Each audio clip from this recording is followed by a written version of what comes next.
भगवान से इतना चिढ़ता था कि कोई भगवान का नाम ले ले तो कहता था आज अब शकुन हो गया, आज का मुहूर्त बिगड़ गया, दिन ठीक नहीं है आज का। कोई नए कार्य की शुरुआत नहीं करता था उस दिन, इतना चिढ़ता था भगवान के नाम से। जैसे यहाँ भी कुछ लोग चिढ़ते होंगे अभी कि कहाँ से ऐसे ठान दिए। धर्म कर्म से लोगों को कुछ विरोध हो जाता है, समझ लो वही परिवार है हिरण्यकश्यप का जो कुछ बच गए। तो इस तरह से इतना चिढ़ता है भगवान के नाम से। देवता जानते हैं कि ये भगवान का पक्का विरोधी है, और गया तपस्या करने। इधर उधर देखा शांति का वातावरण, और झुक के जब तपस्थली में बैठने लगा सो बृहस्पति जी तोते का रूप बनाए, पेड़ की डाली में बैठ करके बोले नारायण नारायण। उठ के खड़ा हो गया, नाराज हो गया, क्रोध से भर गया, आज का मुहूर्त बिगड़ गया, खराब आवाज आ गई कहां से। इतना चिढ़ता था, आज का दिन ठीक नहीं है। वापस आ गया घर, और जब घर आ गया शाम का वक्त, श्रीमती ने पूछा कयाधु ने, स्वामी तपस्या करने गए थे तो दिन भर में तपस्या पूरी हो गई। बोले मत बोलो, दिमाग ठीक नहीं मेरा, बात मत करो। अरे क्या हो गया कुछ तो बताओ। कहा जैसे तपस्थली में पहुंचा एक तोते ने ऐसी आवाज किया, दिमाग ठीक नहीं हुआ मेरा, खराब हो गया दिमाग, चलाया मैं वापस, अच्छा नहीं लगा मुझे। कयाधु हट में आ गई, अरे स्वामी ये तो बताओ क्या कहा तोते ने। अब वो बताना नहीं चाहता, बताऊंगा तो शत्रु का नाम मुझको भी लेना पड़ेगा मुख से, लेकिन वो हट में आ गई। नहीं बताओ स्वामी क्या कहा तोते ने। और दुनिया में दो हट बहुत खतरनाक होते हैं। हाँ, एक बाल हट, छोटा बालक हट कर ले, हाथी ले आओ, अब ले आए हाथी, अब उस हाथी को घूरो छोड़ो उसमें लोटा में, अब कैसे डालोगे बताओ। ये बाल हट है। और एक स्त्री हट, अब उसको तो ज्यादा समझाने की जरूरत नहीं, सब लोग जानते हैं। तो इस तरह से हट में आ गई, नहीं बताओ क्या कहा, तो बताना पड़ा। तोते ने नारायण नारायण कहा, मुझे अच्छा नहीं लगा, और जैसे नाम लिया भगवान का खुश हो गई, प्रसन्न हो गई। कयाधु भगवान को बारंबार प्रणाम करती है, जय हो प्रभु आपकी, जय हो नारायण, हमारे पति देव के ऊपर कितनी बड़ी कृपा किया है आपने, आज अकारण एकाएक आपका पावन नाम श्रीमन नारायण नारायण नारायण, बोलिए बोलिए श्रीमन नारायण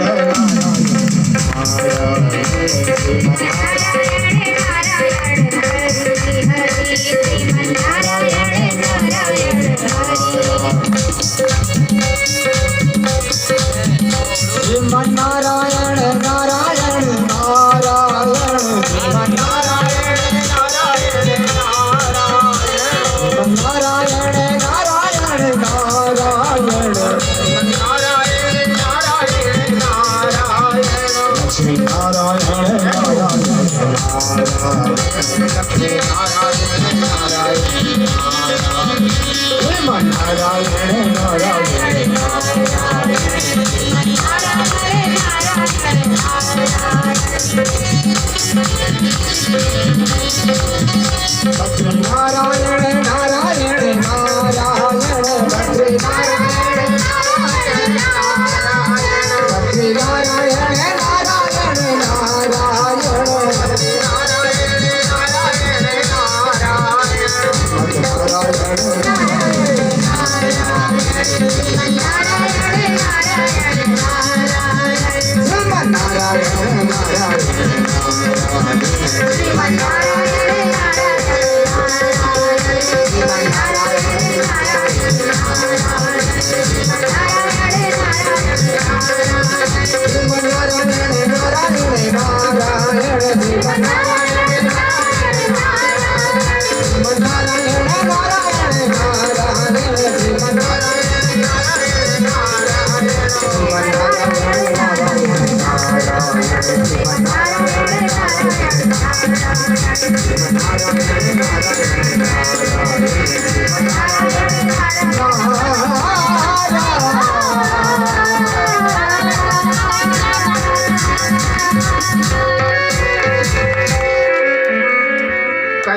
कहती है ज्यादा से ज्यादा हमारे पति देव भगवान का नाम ले ले, इनका भला हो जाए। यह है पत्नी का भाव। पत्नी का अर्थ क्या होता है समझ लो सब लोग। पतनात् त्रायते, ऐसा पत्नी जो अपने पति को पतन से बचा ले, जो पत्नी अपने पति को पतन से बचा ले, जो स्त्री बुरी आदतों से छुड़ा दे और सद्मार्ग में लगा दे, भगवान की शरणागति दिला दे। हमारे भारतीय संस्कृति में, सभ्यता में, शास्त्रों में उसी नारी को पत्नी कहा गया है। हाँ, उसे ही पत्नी कहा गया है जो पतन से बचाने वाली पति को आज सोच रही है अगर हमारे पति देव ज्यादा से ज्यादा नाम ले लें, इनका भला हो जाए। थोड़ी देर में फिर पूछती है, बहुत बड़ी घटना घट गई स्वामी, क्या कहा तोते ने, एक बार सुनाओ। तो फिर सुनाया नारायण नारायण। थोड़ी देर में भोजन बनाई, थाल सामने रख दिया, बगल में पंखा लेके बैठ गई और कहा स्वामी एक बार और सुना दो वो घटना जंगल वाली। भोजन के समय भी नाम लिया। जो भोजन के समय भगवान का नाम ले लेते, भोजन में पवित्रता आती है, उसे बुद्धि पवित्र होती है। उस समय भी नाम लिया कि नारायण नारायण का। भोजन के बाद सैया में गया, कया धो गई, चरण दबाने लगी पति के और कहा सोते सोते स्वामी एक बार और कथा सुना दो जंगल वाली घटना। सोते वक्त जो भगवान का नाम लेके सो जाता है और नाम लेके जो जगता है, योग निद्रा का रूप बन जाता है, उस समय भी भगवान का नाम लिया। कुल मिलाकर के कयाधु ने अपने पति से 108 बार भगवान का नाम उच्चारण कराया और इसके बाद गर्भ को धारण किया। क्या प्रभाव पड़ा? भविष्य में प्रहलाद जैसा भगवान का परम भक्त वैष्णव पुत्र बेटा पैदा हुआ है। ये नाम की महिमा है, ये नाम की महिमा है। प्रहलाद जैसी संतान पैदा हुई, हिरण्यकश्यप जैसे असुर के घर में। सवेरा हुआ, भोर में चला गया जंगल, कल अपशकुन हुआ, आज बैठूंगा ही नहीं। ऊर्ध्वा हो नभो दृष्टि पादा अंगुष्ठ श्रितावनी, दोनों हाथ ऊपर को उठाया, पैर के अंगूठे से खड़ा है, आकाश की तरफ टकटकी लगा के देख रहा है। ब्रह्मा की तपस्या कर रहा है, कई हजार वर्ष तक तपस्या किया। मस्तक से धुआं निकल रहा है, दिशाओं में ज्वाला फैल रही है। अरे इतना ही नहीं, बामी लग गई शरीर में, बांस के पेड़ तैयार हो गए, अभी तपस्या कर रहा है। देवताओं ने ब्रह्मा जी से कहा संसार को जला देगा तपोबल से, लगता है जाकर के लौटाओ आप पितामह। ब्रह्मा जी गए, कमंडल से जलने के छींटे लगाए, अरे उठो वरदान मांग लो, क्या चाहिए। मैं खुश हो गया, आज तक कोई ऐसी तपस्या न किया और न करेगा भविष्य। जो इच्छा हो मांग लो। हट्टा कट्टा गठीला शरीर तपाया हुआ जैसे सोना चमचमाता है, निकला पामी के अंदर से। ब्रह्मा जी को प्रणाम किया, कहा वरदान मांगो। तो बोला कि अगर वरदान देना तो ऐसा वरदान दे दो कि मौत ही ना हो। ब्रह्मा जी बोले थोड़ी और सुधार करो वरदान में, ऐसा नहीं हो सकता, जो जन्म लेता उसको मरना पड़ता। दूसरा वरदान मांगो। कितना चालाक था, मांगा वही जो पहले मांगा था, लेकिन तरीका बदल दिया, बड़ी चालाकी किया। कहा आपकी सृष्टि में न दिन में मरूं, न रात में मरूं, न मनुष्य से मरूं, न जानवर से मरूं, न अस्त्र से मरूं, न शस्त्र से मरूं, न जमीन में मरूं, न आसमान में मरूं, न मकान के अंदर मरूं, न बाहर मरूं। हे भगवान, सोचा कि जब इतने से मरूंगा नहीं तो मरूंगा ही नहीं। ब्रह्मा जी बोले बहुत कठिन वरदान मांगे हो, लेकिन ऐसा ही होगा, जाओ। वरदान लेके आया, मीटिंग लगाया, दैत्यों को इल्वल वल्वल पाक नमुची संबर बड़े बड़े सेनापति थे, बुलाया। बोले अब हम वरदान लेके आ गए, अब मरने की कोई चिंता नहीं, अब हम बदला ले सकेंगे, शत्रु को मारने में सक्षम है। एक काम करो, अगर सहज में ही शत्रु मर जाए तो ज्यादा मेहनत करने की क्या जरूरत। किसी भी व्यक्ति के पहले अंग काटो, हाथ काट लो, पैर काट लो, मस्तक काट लो, तो फिर उसको मरने में क्या शंका, तो मर ही जाएगा। तो पहले हमारे शत्रु के अंग काटो। कौन कौन से अंग हैं? बोले पूजा पाठ करने वाले जो ब्राह्मण हैं इनको काटो, मारो। हाँ, ये बहुत पूजा पाठ करते मेरे शत्रु का, ये अंग है, इनको जब मारोगे तो वो दुबला होगा। फिर बोले गाय को बहुत मानता है, वो गाय को काटो। अरे वो तुलसी को बहुत मानता है, तुलसी के पेड़ उखाड़ के फेंक दो। यज्ञ के द्वारा उसको भोजन मिलता है, जहां कहीं यज्ञ हो विघ्न डालो, यज्ञ न होने पाए, जला दो एक साला को, उखाड़ के फेंक दो सर। इस तरह से साधु महात्मा बहुत भजन करते मेरे शत्रु का, इनको काटो मारो सबको, ये अंग है। ऐसा निर्देश आदेश किया, सबको निर्देश दिया, और वो खो बस्तियों में जा जा करके, नगरों में घुस करके, रूप छिपा करके काटना मारना शुरू किए। पितरों का पिंड खा जाता है, यज्ञों की हवि खा जाता है, देवताओं का राज छीन लिया, देवता दर दर भटक रहे, अत्याचार बढ़ता गया। हिरण्यकश्यप देवता भगवान से प्रार्थना किए, प्रभु बचाओ, रक्षा करो दुष्ट से। भगवान आकाशवाणी में कहते हैं, सुनो, यदा देवेषु वेदेषु साधु विप्रेषु गोषु च धर्मे वै च विद्वेष सावा आसु विनश्यति।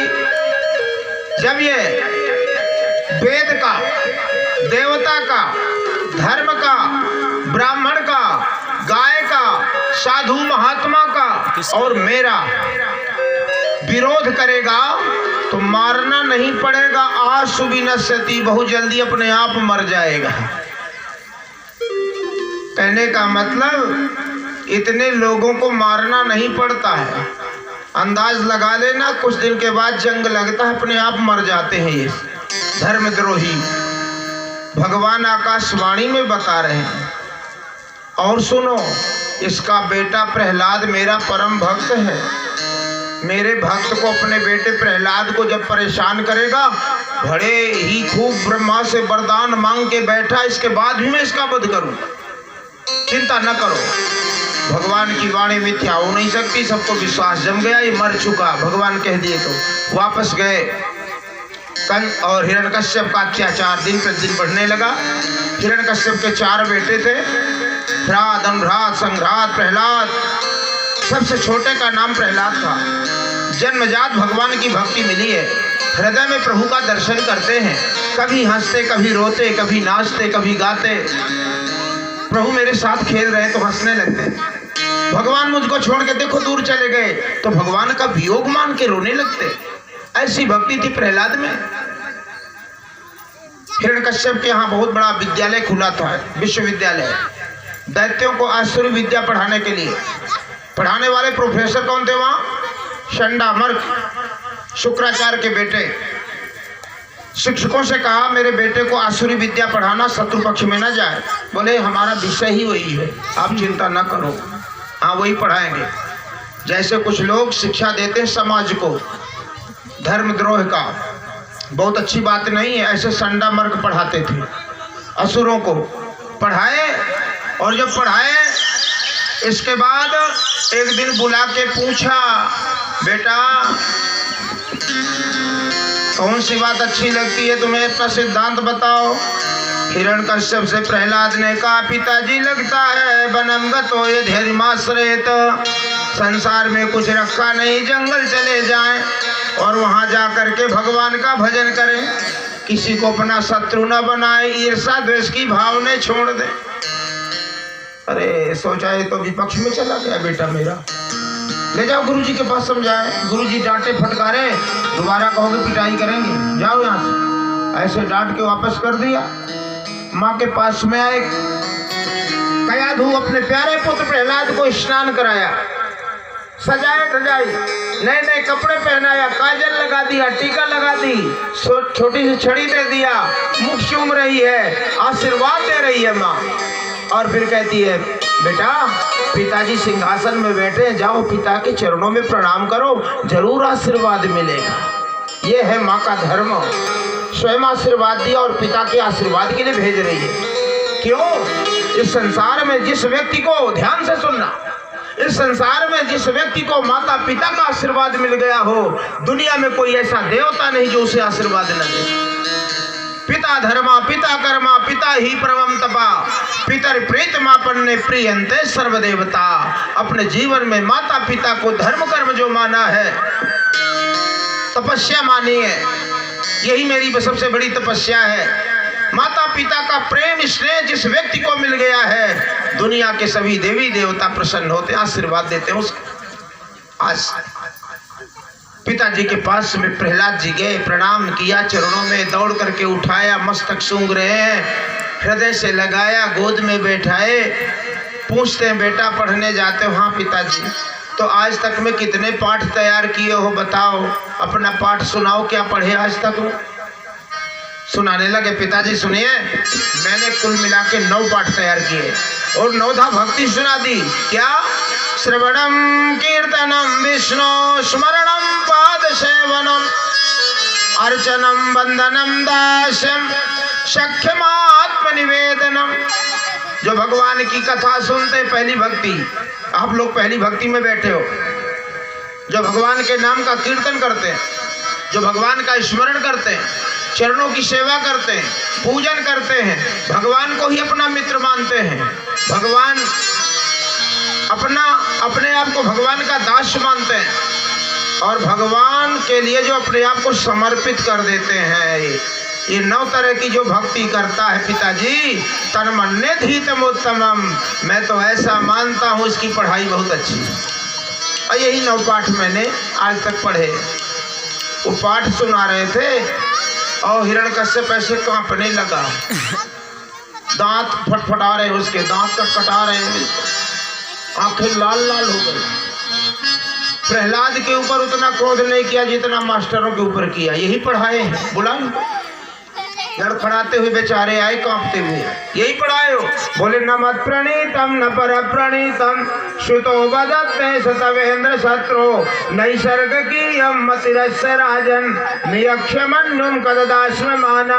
आपका बेटा जो बोलता है हमारी पढ़ाई विद्या नहीं, तब बोले किसी ने नहीं पढ़ा। अरे तो कहाँ से ज्ञान आया? बोले नैसर्ग की यम मतिरस्य राजन, ये गर्भ का ज्ञान है, इतना ज्ञान लेके संसार में आया है माँ के गर्भ से। किसी की पढ़ाई विद्या नहीं, हमारे ऊपर क्रोध ना करो। समझ गया? अभी इतना विरोध करता है, मेरे शत्रु पक्ष में जाता है, भविष्य में ही मेरी मौत का कारण बनेगा। चलो आज इसको समाप्त कर दे, अच्छा है। जल्लादों को बुलाया, गोद से पटक दिया, उठा के ले जाओ। मैं कान से ये सुनना चाहता हूँ प्रहलाद मर गया, अनेक उपाय करो, इसको बचना नहीं चाहिए। जल्लाद ले गए जंगल में, दिन भर तीखे शस्त्रों से प्रहार किए, मारते मारते थक गए। प्रहलाद के ऊपर कोई प्रभाव नहीं पड़ा। शाम को लौट आए, बोले महाराज जी को सूचना तो देना है कि मर गया, कैसे क्या किया जाए? दूसरे ने कहा चिंता मत करो, भोजन में जहर मिला के दे दो, अपने आप मर जाएगा, सुबह बता देना कि मर गया। भोजन में जहर मिला के दे दिया, भगवान को भोग लगा के पा गए। अब तो जिम्मेदारी भगवान की, जो भोग लग गया पचा गए जहर को। हे भगवान अब क्या करें? तो काल कोठरी में बंद कर दिया, विषैले नागों के बीच में। सोचे अब तो मर ही जाएगा जहर। सवेरे कोठरी खोले तो नाग एक तरफ चिपके बैठे थे, अंगार का रूप देखते प्रहलाद को कहीं जल न जाए, और प्रहलाद कीर्तन करते बाहर निकल आए। तो नाग फांस में बांध दिए और ले जाके समुद्र में फेंक दिया। तरंगों से बहा के समुद्र देवता किनारे कर दिए। गरुड़ जी आए, नाग फांस को काटे, कीर्तन करते शाम को घर आ गए। सो दिग्गजों से रौंदाने कुचलवाने की कोशिश की, बड़े बड़े मतवाले हाथियों से। हाथी सूंड से उठाए, मस्तक में बैठाए और नगर घुमा के दरवाजे पे उतार दिए। हे भगवान अब क्या करें? किसी ने कहा जी चिंता ना करो, एक से बढ़िया सुंदर साधन है। क्या? बोले बुआ जी है ना होलिका, ढूंढा राक्षसी, उनको आग में न जलने का वरदान, बहुत सुंदर साधन। अब होलिका अपने वरदान की चदरिया ओढ़ करके गोद में लेके आग में बैठ रही। लौट आए सब, विश्वास जम गया, अब तो मर ही जाएगा, जल ही जाएगा प्रहलाद। और सवेरे देखने गए तो बुए जी का पता नहीं था। हाँ, उसी की भस्मी को उड़ा के कीर्तन कर रहे थे प्रहलाद जी। ये होली का त्योहार भक्त प्रहलाद के पावन चरित्र से जुड़ा हुआ त्योहार है। आज भी लोग आप धुरोधी मनाते हैं, भस्मोधूलन करते, धूल उड़ाते, कीर्तन करते। फिर एक उपाय और किया, पकड़ के ले गए ऊंचे पर्वत पे, पकड़ के नीचे पटकने लगे। आज इतने दिन के बाद प्रहलाद को चिंता हुई। अपनी चिंता नहीं, अपने प्रभु की चिंता है, क्योंकि प्रहलाद भगवान को अपने हृदय में देखते। और जब इतनी ऊंचाई से मुझे नीचे पटकेंगे, निश्चित है मेरे प्रभु को चोट आ जाएगी। विचार करिए, भक्त जब भगवान के लिए इतना चिंतित होता है तो वो परमात्मा भक्त के लिए कितना चिंतित होगा। ये पृथ्वी को आदेश दिया प्रभु ने। पृथ्वी कौन है? समुद्र वसने देवी पर्वत स्तर मंडले विष्णु पत्नी। ये विष्णु पत्नी है, भूदेवी। भगवान ने कहा मेरा भक्त गोद में आ रहा है, इसको चोट नहीं आनी चाहिए। मखमल से ज्यादा मुलायम हो गई पृथ्वी उस स्थान पे। जल्लाद ऊपर से पटके और दोनों हाथ सीने से लगाए, मेरे प्रभु को चोट ना आ जाए। और नारायण का स्मरण करते हुए सीधे आके खड़े हो गए। बोले भक्त वत्सल भगवान की जय हो। प्रभु का एक नियम है, करऊं सदा तिनकर रखवारी, जिम बालक राखे महतारी। ये भक्त का स्वभाव है, भगवान का भक्त के प्रति। चंडामर्क ने कहा चिंता न करो महाराज, गुरुदेव शुक्राचार्य यात्रा में गए, लौट करके आएंगे, कोई न कोई उपाय बताएंगे, तब तक विद्यालय में भर्ती कर दो, भागने न पाए। ध्यान रखना, विद्यालय में पढ़ाई का कोई असर पड़ता नहीं शिक्षकों की। मौका ताकते हैं, दोपहर का समय हुआ, मास्टर कहीं इधर उधर गए, बस छोटा सा समय मिला, बीच में बैठे, चारों तरफ से मित्रों को बैठा लिया, दैत्य पुत्रों को। बड़ा सुंदर ज्ञान देते प्रहलाद जी। अरे भैया, ये आसुरी भाव को त्यागो, ये शरीर बड़े भाग्य से मिला है, भगवान का भजन करो, इसी में शरीर की शोभा है। भगवान की भक्ति बहुत सरल है, पैसे की जरूरत नहीं, कुल की जरूरत नहीं कि अच्छे कुल में पैदा हो तभी भगवान मिलते हैं, डिग्री की जरूरत नहीं, खूब पढ़ा लिखा हो तब भगवान मिलते हैं, रूप की जरूरत नहीं कि अच्छा सुंदर रूप हो तब भगवान मिलते हैं, ताकत की जरूरत नहीं कि बलवान हो तभी भगवान मिलते हैं, अवस्था की कोई जरूरत नहीं कि बुढ़ा हो तभी भगवान मिलते हैं। किसी को भगवान की भक्ति करना हो तो कौमारम माचरेत प्राज्ञो धर्मान भागवतानि। छोटी अवस्था से भागवत धर्म का आचरण करना चाहिए, छोटी अवस्था से। जैसे मिट्टी का घड़ा बनाते हैं बनाने वाले, और उसमें लकीर खींच दें, आग में पका दें, घड़ा भले फूट जाए लेकिन लकीर नहीं मिटती। ऐसे जो संतान में बाल्यकाल से संस्कार पड़ जाते हैं, पूरे जीवन अमिट रहते। इसलिए कुमार अवस्था से भगवान की भक्ति करना चाहिए। बाकी दुनिया में सब दिखावा है, भगवान पवित्र भक्ति से खुश होते हैं। मित्रों ने कहा भैया ज्ञान कहाँ पाए हो? तो पढ़ते तो एक ही विद्यालय में है, पढ़ाने वाले मास्टर भी वही हैं, अलग से ट्यूशन पढ़ने जाते नहीं, पढ़ने का टाइम भी वही है। फिर ये ज्ञान हमारे पास नहीं, आपके पास क्यों आ गया? नारद जी कहते उस समय हमारा बताया हुआ ज्ञान मित्रों को सुनाया प्रहलाद ने। उस समय की बात है जब मैं माँ के गर्भ में था, पिताजी गए थे तपस्या करने के लिए जंगल में। देवर्ष नारद मेरी माँ को छुड़ाए, इंद्रराज देवराज इंद्र चुरा के लिए जा रहे थे, हरण करके मेरी माँ को। कहाँ ले जा रहे हो? नारद ने पूछा।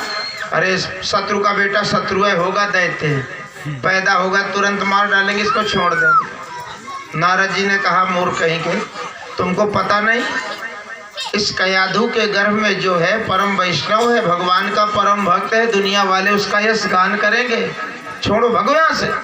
डांट करके इंद्र को भगाए, अपने आश्रम में ले गए। शाम सुबह मेरा स्मरण करके, मेरे उपदेश से, मैं माँ के गर्भ में था, मेरी माँ को भगवान की कथा सुनाते थे, सुंदर उपदेश देते थे, और मैं माँ के गर्भ से नारद का उपदेश सुनता था।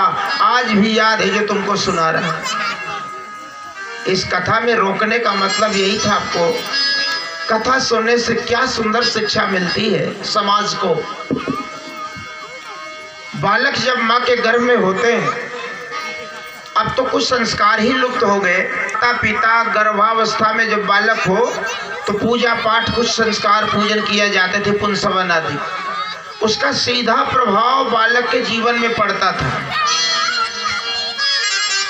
जो व्यक्ति जैसा आचरण करता है, संतान उसी स्वभाव की पैदा होती। अगर आप धर्म का आचरण करोगे, संतान धार्मिक होगी। आप अन्याय करोगे, अत्याचार करोगे, नशाखोरी करोगे, तो बेटा आपसे सवाई निकलेगा, ध्यान रखना। उसका संतान सुख भोगने को नहीं मिलेगा आपको। ये प्रहलाद जी इसके ज्वलंत उदाहरण है समाज के लिए। और विश्वास जम गया, ताली बजा बजा के कीर्तन कर रहे हैं सब। उसी समय खिड़की से आवाज बाहर गई, दौड़ करके आए संडा मर्ग, देखे हे भगवान। एक प्रहलाद में तो इतनी डांट पड़ रही थी, अगर हिरण्यकश्यप देख ले तो कहीं यही पढ़ाते। शत्रु का नाम लेके कीर्तन करवा रहे हो विद्यालय। दौड़ते हुए गए, महाराज की जय हो, अब हमारा कोई दोष नहीं। क्या हुआ? बोले आपका बेटा अपना ज्ञान पूरे विद्यालय में बांट दिया। शत्रु का नाम लेकर के सब कीर्तन कर रहे हैं। भला बताओ हमारी क्या गलती? इतना सुना तो क्रोध से भर गया, दांत कटकटा रहा है, शरीर कांप रहा है, आंखें लाल लाल हो गई। और पुत्रम सत हंतुम मनोदधे, अब मैं अपने हाथ से प्रहलाद को मारूंगा, निश्चय कर लिया। बुलाओ, सामने खड़ा कर दिया।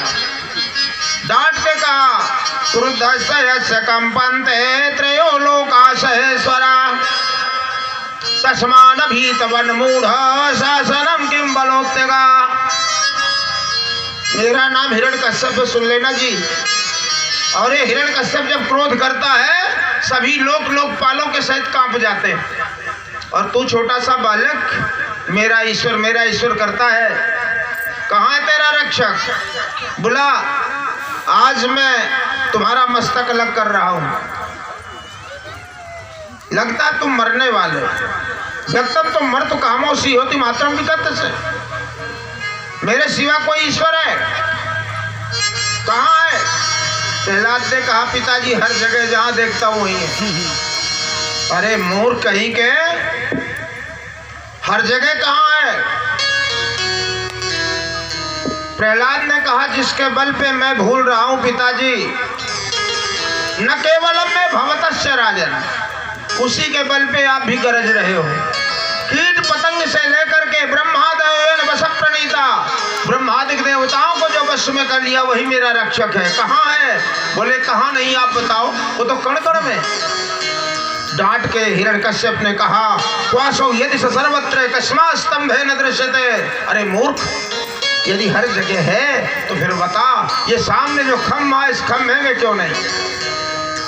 प्रहलाद जी ने कहा, पिताजी आपकी आंखें खराब हैं, आंख बनवाओ या तो चश्मा बदलो, चश्मा ठीक नहीं आपका। दृश्यते, मेरा ईश्वर बैठा है इस खम्भे में। हिरण्यकश्यप ने कहा, मुझे क्यों नहीं दिखाई पड़ा? कहा, इसीलिए तो कहता हूँ चश्मा बदलो। चश्मा बदलने का मतलब काम, क्रोध, ईर्ष्या, द्वेष का चश्मा लगा है। ईश्वर दिखने वाला नहीं। प्रभु को अगर देखना है तो भक्ति का चश्मा लगाओ, दिखाई पड़ेगा। बैठा है खम्भे के अंदर, जबकि भगवान खम्भे में नहीं थे, लेकिन आज भक्त ने दाव में लगा दिया। भगवान सोचते अगर खम्भे से नहीं निकलता तो इस संसार में मेरे भक्तों की कोई मर्यादा नहीं रह जाएगी। कितने दयालु परमात्मा है। ध्यान रखना, भक्त का विश्वास ही भगवान का रूप बन जाता है। सत्यम विधातुम निवृत्त भाषितम व्याप्तिम च भूते शुक्ले स्वचात्मनः अदृश्यता भूत रूप मुद्वहन स्तंभे सभायाम ननुगो न मानुषम। आज भक्त की वाणी को सत्य करने के लिए भगवान खंभे में आके बैठ गए, नृसिंह रूप में। आसन से उठा, एक हाथ में तलवार लिए, एक हाथ में जघन्य मुष्टिका बनाया, ताकत से खींच के खंभे में प्रहार किया। खंभा टूटा, घड़घड़ की आवाज हुई, मानो ब्रह्मांड बढ़ गया हो। और उस समय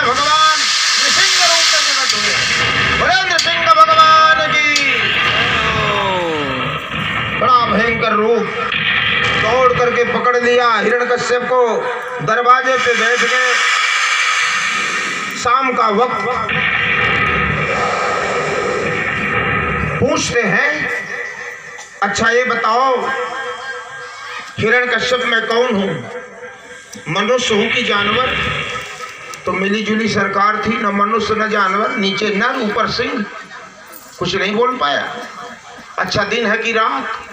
तो शाम का वक्त, मकान के अंदर हो कि बाहर? तो दरवाजे में थे। आसमान में हो कि जमीन में? तो गोद में उठाए थे। अस्त्र कुछ नहीं हाथ में। जितना वरदान मांगा एक भी वरदान नहीं भगा। ध्यान रखना, मानव से चालाकी कर सकता है, परमात्मा से नहीं।